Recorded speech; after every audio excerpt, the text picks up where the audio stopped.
Vivid verses. She chose the couch. That was the first thing I noticed. Not what she said, not the careful way she folded her hands in her lap like she was presenting a formal document, but the couch. We had a perfectly good kitchen table 6 feet away where we'd eaten 1,000 dinners, argued about whether cilantro tasted like soap, split a bottle of Malbec the night her sister got engaged. The couch was where we watched movies. The couch was soft territory, ambiguous territory. You choose the couch when you want the other person to feel cushioned by something, even if only literally. I sat down across from her in the armchair. My instinct, not a calculation, though it turned out to be the right one. A little distance. A little formality.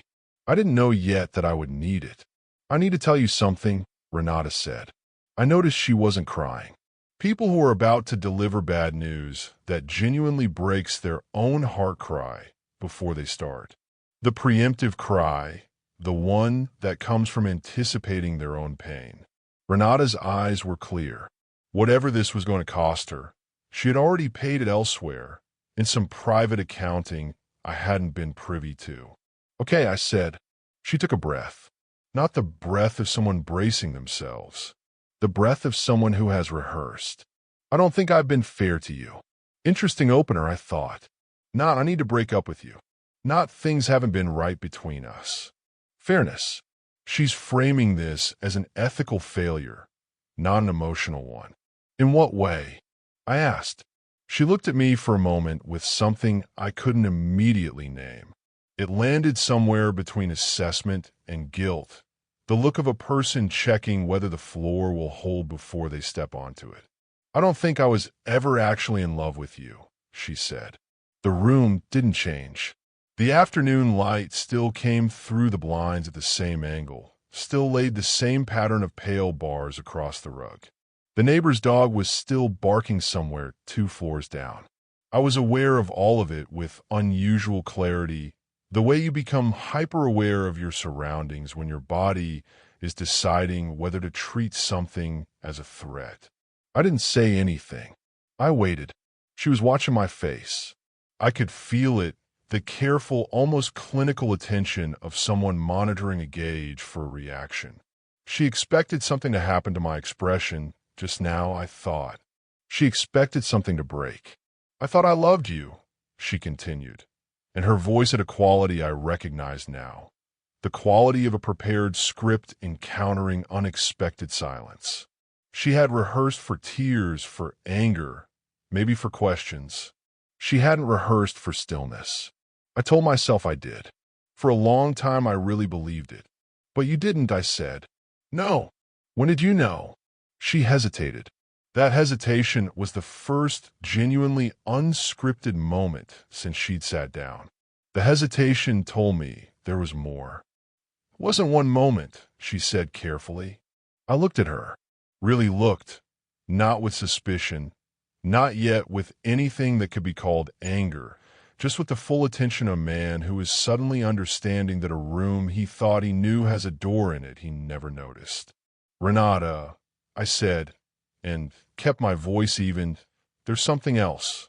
She looked down at her hands. The folded hands came apart, and she pressed her palms flat against her thighs, a self-soothing gesture, the kind you make when you're about to say the thing you actually came to say. "I've been in love with someone else," she said. "For most of the time we've been together. Longer, actually, before we started dating." I processed that in layers. "Most of the time we've been together. Longer, actually, before." "Who?" I asked. And then she told me. The name was Cormac. Cormac, who had been my best friend since the second year of university. Cormac, who had stood beside me at my father's funeral and hadn't said a single word, just put his hand on my shoulder and kept it there for an hour. Cormac, who I had introduced to Renata at a birthday dinner 2.5 years ago, and who had shaken her hand and said, very politely, that it was nice to meet her. I sat with the name for a moment. The geometry of it assembled itself in my mind with the dispassionate efficiency of a man who has always processed pain through understanding rather than expression. 2.5 years ago. She and Cormac had known each other for 6 months before we started dating. 6 months in which I was now understanding something had formed between them, or at least within her, that she had decided not to act on. And then she had dated me instead. Not instead, I corrected myself. Alongside. She dated me to stay alongside him. You were using our relationship to stay in his orbit, I said. It wasn't a question, but she answered it. I don't think I thought of it that way at the time, she said. I told myself I was moving on.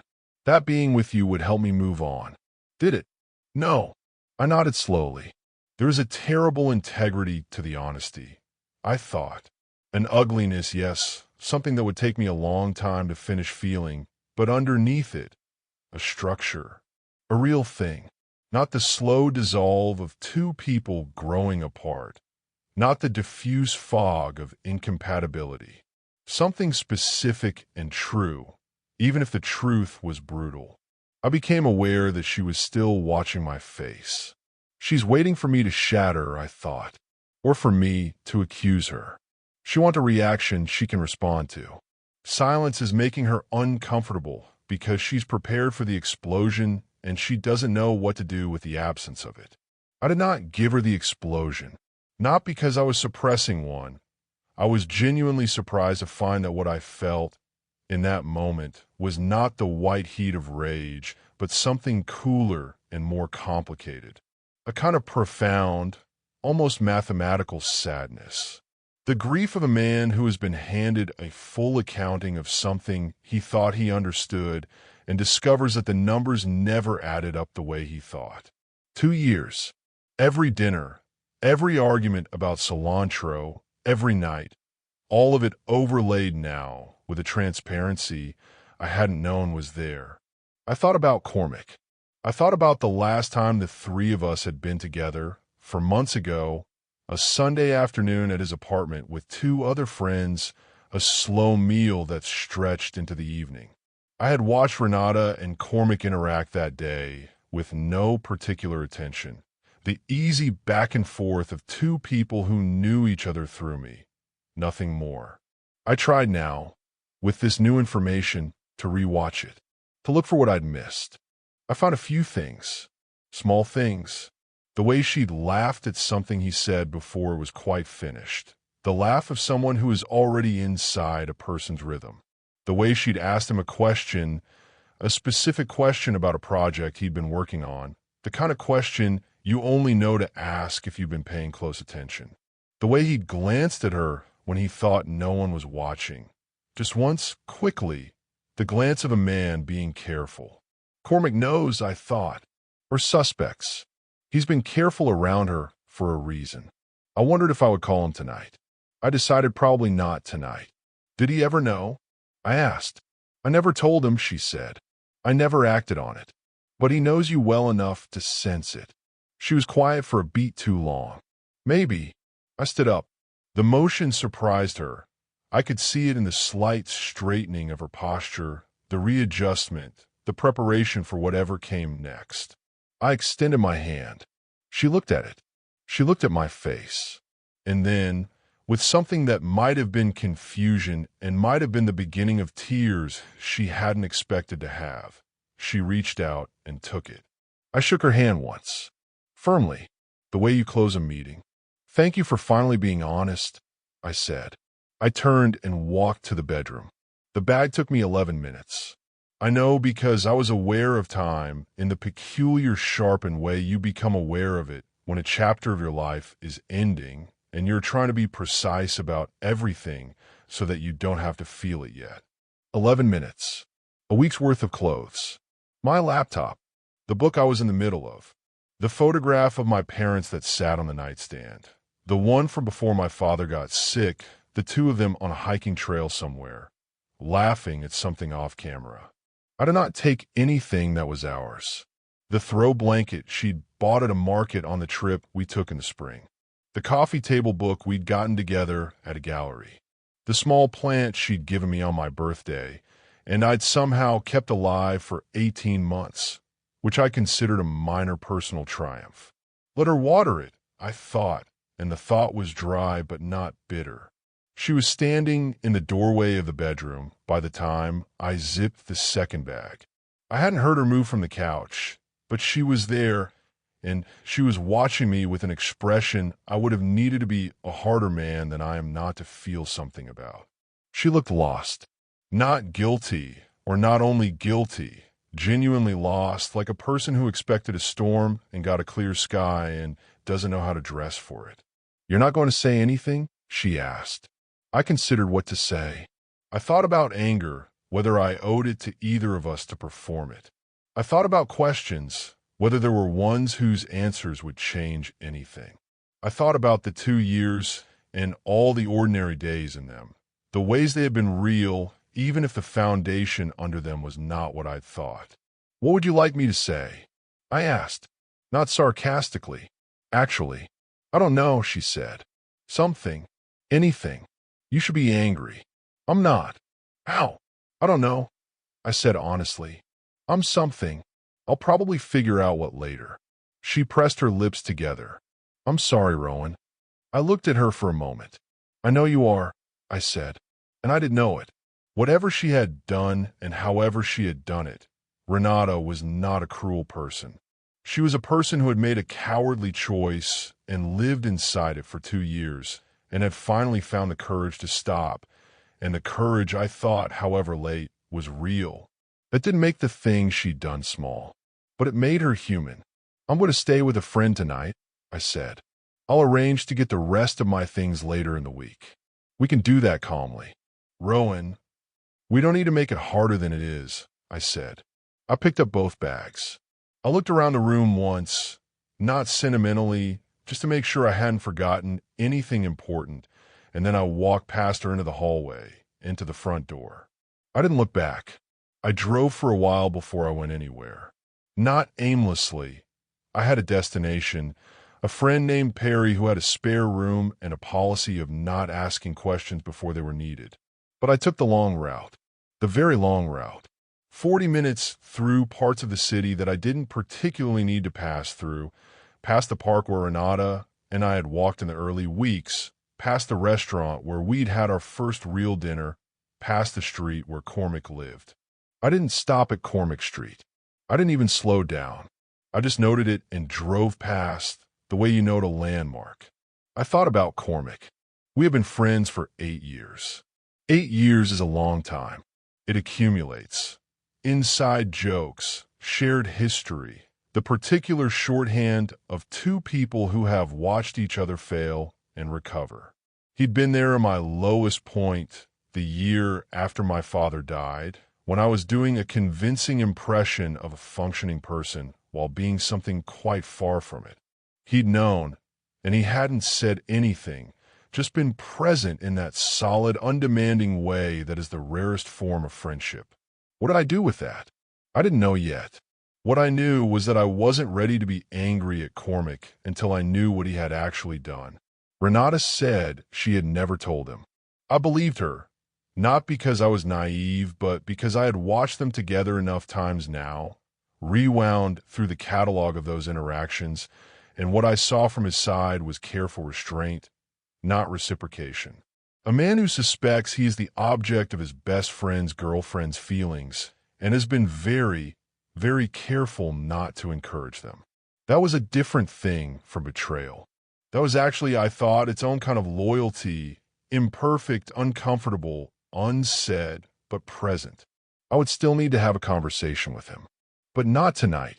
Tonight, I was going to Perry's, and I was going to sit in his kitchen, and he was going to make terrible coffee, and I was going to let myself be somewhere uncomplicated for a few hours. What I found as I drove was that the thing I'd expected to feel, the hot, catastrophic grief of a man whose relationship has just ended, wasn't quite what was there. What was there was something quieter and, strangely, something almost like relief. Not the relief of a man who wanted his relationship to end. The relief of a man who has been handed a correct answer to a question he didn't know he'd been asking. Because there had been something. I could see it clearly now, with the retrospective clarity that the truth provides. a low-grade unease I'd lived with for most of the last year, a sense that something in the equation between us didn't quite balance, that the warmth I felt for Renata was not being met at exactly the same frequency. I had attributed it to the ordinary settling of a relationship past its early intensity. I had told myself that was maturity, that the leveling out was normal. Maybe some of it was normal, but some of it, I thought, was real, the faint signal of a truth I hadn't been given the information to interpret. I was interpreting it now. Perry was awake when I got there, which I'd known he would be. Perry operated on a schedule that bore no relationship to conventional hours, a habit from years of freelance work that he'd never bothered to adjust. He opened the door, looked at my bags, looked at my face, and said, "Kitchen." We sat at his kitchen table. He made coffee that was, as predicted, terrible. He put a plate of crackers between us that neither of us touched, and then he looked at me and waited. "Renata ended it," I said. "Okay." She told me she was never actually in love with me, that she's been in love with Cormac the whole time and was using the relationship to stay close to him. Perry was quiet for a moment. He was a man who took information seriously, who didn't rush to fill silence with noise. It was one of the things I valued most about him. "That's a significant thing to sit with," he said finally. "It is. How are you?" I thought about it. "I'm not sure yet. Not how I expected to be." "What did you expect?" "I don't know. More wreckage." Perry turned his coffee mug in a slow circle on the table. "I'm going to ask you a question, and I want you to really answer it, and not just give me the composed version." "All right. Are you actually okay, or are you functioning?" The distinction was a Perry distinction, and it was a good one. I learned years ago that they were not the same thing. Functioning was what I did during the year after my father died. Moving through the hours, meeting the requirements of each one, performing adequacy. Actually okay was something else. Something with ground under it. Somewhere in between, I said, leaning toward actually okay. Which surprises me. Why does it surprise you? I thought about this for a moment. Because I think I cared about her. I wasn't performing that. Whatever she was or wasn't feeling, I was genuinely in it. And yet I agreed. There was always something that didn't quite fit. I couldn't name it while I was in it. I can name it now. Perry nodded. "The truth has a texture," he said, which was exactly the kind of thing Perry said at 1 a.m. over terrible coffee, and which was, as usual, precisely right. "It does," I said. We sat with that for a while. "What about Cormac?" Perry asked. He was always going to ask about Cormac. He was that kind of thorough. "I don't know yet," I said. "I need to think about it before I do anything." "Do you think he knew?" "I think he suspected. I think he was careful because of it. That's different from participating." "Yes," I said. "It is." Perry looked at me steadily. "You're not going to burn it down, are you?" It wasn't quite a question. "I'm not going to burn down 8 years because of a suspicion he couldn't control," I said. "But I'm also not going to pretend the conversation doesn't need to happen. I need to know what he actually knew, and then I'll decide." Perry nodded slowly. That's a measured response for a man who just found out his girlfriend was in love with his best friend. What's the alternative? Decide now, based on incomplete information, and do something I can't undo. Most people would. "I'm not most people," I said, and it didn't come out arrogantly, just factually, and Perry took it that way. "No," he said, "you're not." I didn't sleep much, but I slept some. In the morning, Perry left early for a meeting, and I sat at his kitchen table with better coffee. He'd show me where the real beans were hidden, a small mercy, and my notebook, and I wrote for a while. Not journal entries, exactly. More like an accounting. The kind I make when I need to organize information that is too large and too tangled to hold in my head all at once. I wrote down what I knew, which was Renata had been in love with Cormac before we started dating. She had not acted on it. She had dated me. The relationship had been real in its mechanics, if not in its foundation. The dinners, the conversations, the ordinary accumulated texture of two people sharing time. She had finally told me the truth. I did not know why now after 2 years. That last part. Why now? I hadn't asked. I realized I should have. It hadn't occurred to me in the room. I've been processing the larger geometry and missed the smaller question. Why now, after 2 years, had she chosen to tell me? Something had changed, or was about to change. I sat with that. She said she never acted on it. But that's the past tense. What about now? My phone was on the table, and I looked at it without picking it up. I had 2 texts from Renata, sent after I left, read this morning when I woke up. The first said, "I know this doesn't fix anything, but I am sorry." The second said, "I wanted you to know before you heard it from someone else." I read that second one 3 times. Before you heard it from someone else. So, something was happening, or had just happened. Renata wasn't telling me because of a sudden attack of conscience after 2 years, or not only because of that, she was telling me because the situation on the ground was changing and she needed me to hear it from her first. Cormac, I thought. Something happened with Cormac. I picked up my phone and called her. She answered on the second ring, which told me she'd been waiting. "He told you something?" I said. No greeting, no preamble. I was past preamble. A pause. A small, careful exhale. "Yes. When?" 3 days ago. We were talking, and he said something, and I realized she stopped. I realized he'd known for a while, and I realized it wasn't fair anymore. To keep going. What did he say? He said he thought I deserved to be with someone who was enough for me. I processed that. Cormac, I thought. You careful, precise, decent man. You figure it out, and instead of coming to me, instead of blowing the whole thing apart, you went to her. You told her, in the most oblique possible way, that the door she'd been waiting at wasn't going to open. And you made her be the one to clean it up. I wasn't sure if that made it better or worse. He knew, I said. He suspected. I think he suspected for a long time. But he didn't encourage it, I said. No, never. I was quiet for a moment. In the kitchen window across the table, I could see a slice of the morning. Pale cloud, the upper floors of the building opposite, a single pigeon on a ledge going about its pigeon business with the magnificent indifference of a creature who has no idea what human beings do to each other. Thank you for telling me before I talked to him, I said. Rowan, I really am. I know, I said. I believe you. I hung up. I called Cormac that afternoon. I didn't rehearse what I was going to say. I had the information I needed, and I had thought about it long enough and carefully enough that I knew where I stood. Rehearsing, I've always found, is for situations where you don't yet know what you think. I knew what I thought. He answered on the 4th ring. His voice had a quality I recognized. The careful neutrality of a man who has been waiting for a call he knew was coming and has not yet decided how to play it. Rowan, he said, can we meet? I said, this evening if you're free.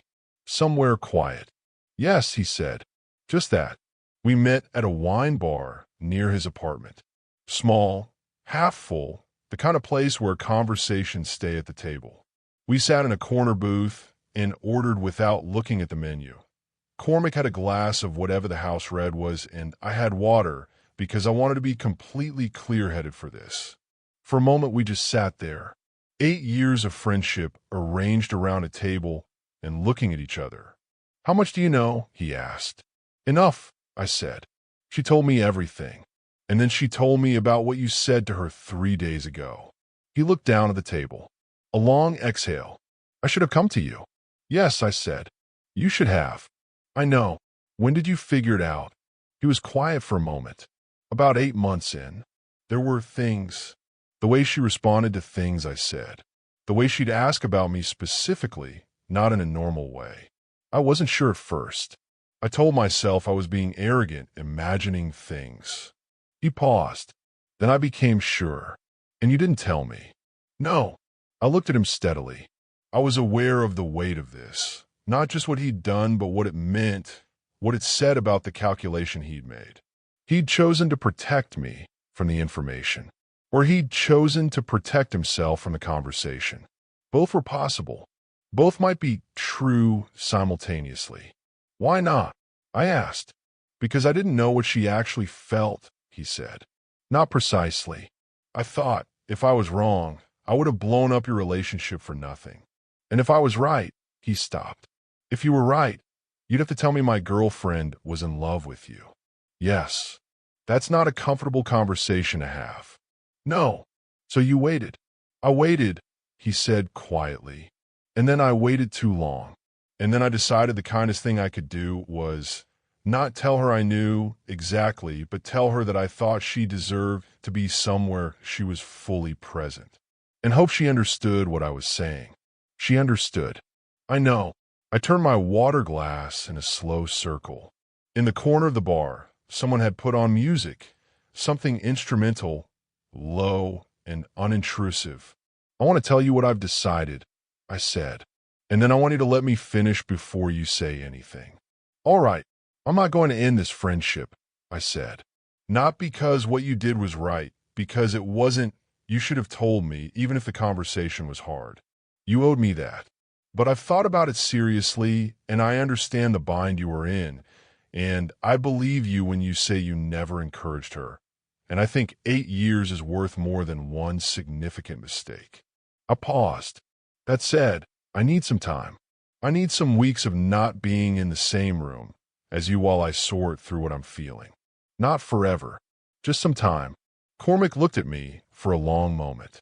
His expression was the expression of a man who expected punishment and has been handed something more complicated and doesn't quite know what to do with the complication. Okay, he said, and when we come back to this, we're going to talk about it properly. Not briefly.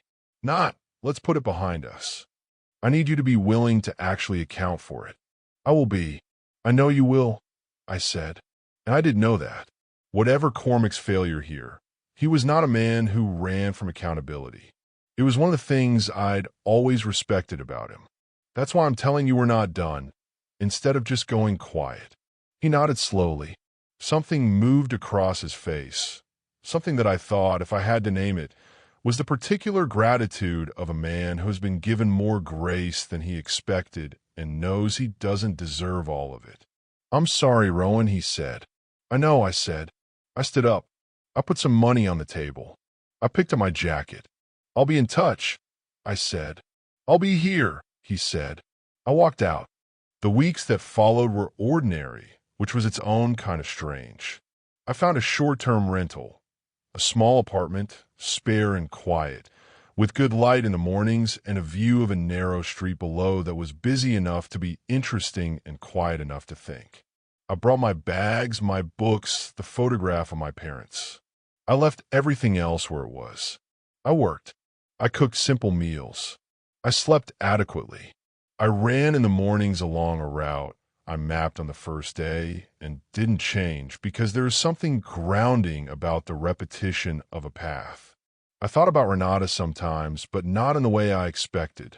Not with longing or rage, but with the reflective attention of a man cataloging a completed chapter. I thought about what had been real in it, and things had been real, I was certain of that. The conversations that went on past midnight, the quiet Sundays, the way she laughed at things I hadn't even intended to be funny, catching the joke a beat before it landed. Those things had happened. The fact that the foundation was not what I thought didn't unmake them. It just meant they would be filed differently in memory, not as the foundation of something ongoing, but as complete in themselves. A finished thing, the way a piece of music is complete when it ends, not ruined. I thought about what I'd learned about myself in the 2 years. I'd learned I was capable of sustained warmth, which I'd sometimes doubted. I'd learned I was better at noticing what I felt than at articulating it, and that I needed to work on the articulation. I'd learned that I had a tendency to interpret the faint signal of wrongness as ordinary noise rather than information, and that I should trust those signals more. Not with paranoia, just with attention. Those were useful things to know. At the end of the 3rd week, I got a text from Cormac. It said, "When you're ready. No rush." I looked at it for a while. I thought about 8 years.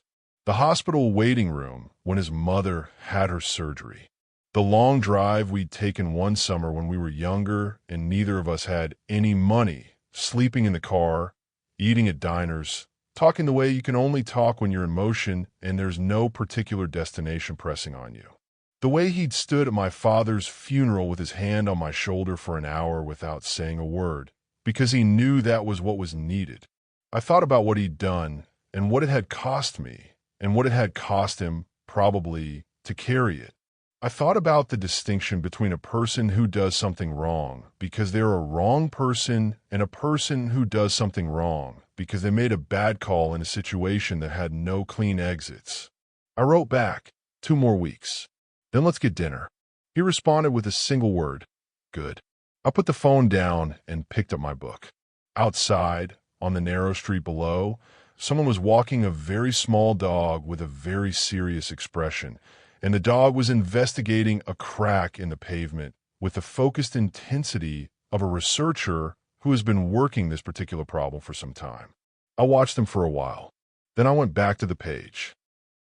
Thanks for listening.